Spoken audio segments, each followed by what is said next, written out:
Welcome to Run It Back Philly. DJ Eastwood doesn't need your motherfucking intro. Mr. Crockpot, what's up? What is up, man? What's going on? How are you, man? We need to collab sometime anyway, so here you are. For Oh, those who don't know, this is Mr. Crockpot from The Painted Lines. Yes. Oh, man, I almost messed that up. The Painted Lines. And he's the one that posts the highlights on Twitter that I hijack and put on my stream sometimes. So thank you for that. Appreciate you, bro. What you got for me, man? What give me your opinion on everything with the Sixers, man. I don't know. I need help. I think it is what it is, dude. The team is not good, man. Every single fucking time I watch this game, the Sixers on TV, I'm waiting to who's going to kick me in the nuts tonight. Is it Doc or is it going to be Tobias Harris? That is really what it sums up. The team is not athletic.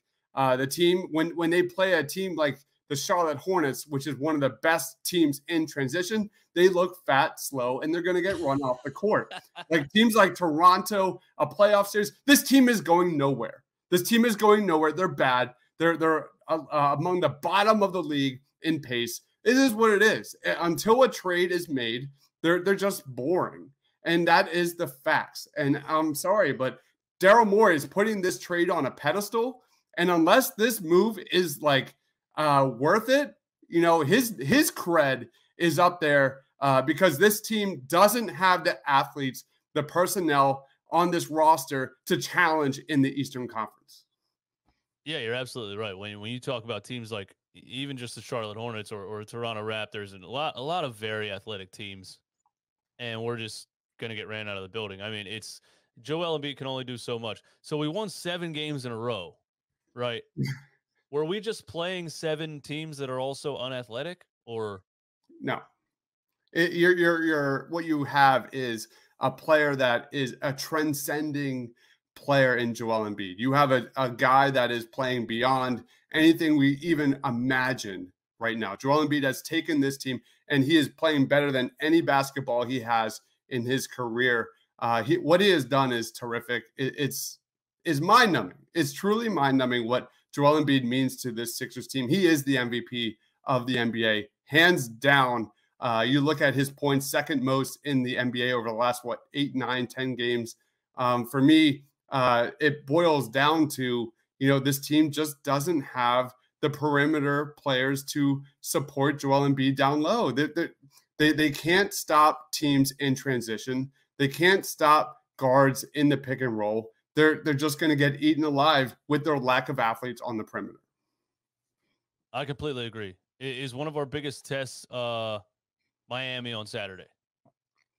I mean, that's another team that is up there in transition. So yes, that this is kind of what you're going to see for the rest of the season.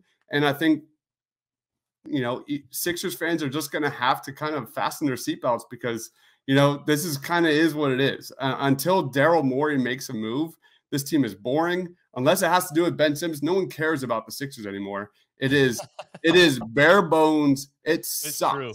It sucks. It sucks to be a Sixers fan right now because the team is dead. Outside of Seth Curry and Joel Embiid 2-man game, outside of Tyrese Maxey and that Joel Embiid rolling to the basket, maybe you get some kind of potential there moving forward. There's nothing to root for with this team. This team is old. This team is slow. This team can't keep up with the rest of the Eastern Conference. Yeah, you're right. When I think about it, the interactions and the views being way down, I'd say like most of the we'll say casual fans, like fans that casually watch Sixers games, are literally not watching it right now, right? They're like, I'm not watching that. They're like, whoa, I'm not going to see anything. I mean, I would watch it just for, even if I was a casual fan, I would watch it just to watch Joel Embiid. But the interest is not there right now because the team is like stuck. It's the way they play, man. It's either 2-man game between Seth and Joel Embiid. That's all good. Either or that, or throw it to Tobias Harris with the shot clock, raining down. Like it is either is the Tobias Harris versus shot clock is a battle of the ages, man. We're gonna talk about it for years and years and years.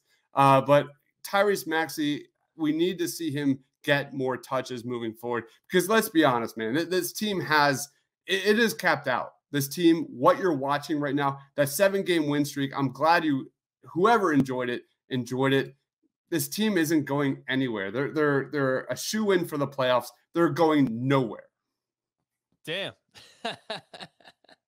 I love the brutal honesty, man. I love it. So my biggest fear, obviously, is the Ben Simmons thing going past the trade deadline. What do you think, realistically? Do you think it happens at the trade deadline? Do you think Daryl's price comes down and he makes something happen, or do you think he's going to sit this out the whole season? We're sending out to James Harden. I think that is the plan. Whether it's a trade, whether it's a signing, whether you just get rid of Ben Simmons and you bring on James Harden, I think that is probably ultimately the biggest bet moving forward for the Sixers. Man, well, I didn't want to hear it, but I needed to hear it. It's not great, man. Thanks for popping up, my man. We'll collab sometime for sure. Love the energy. Let's go. Peace.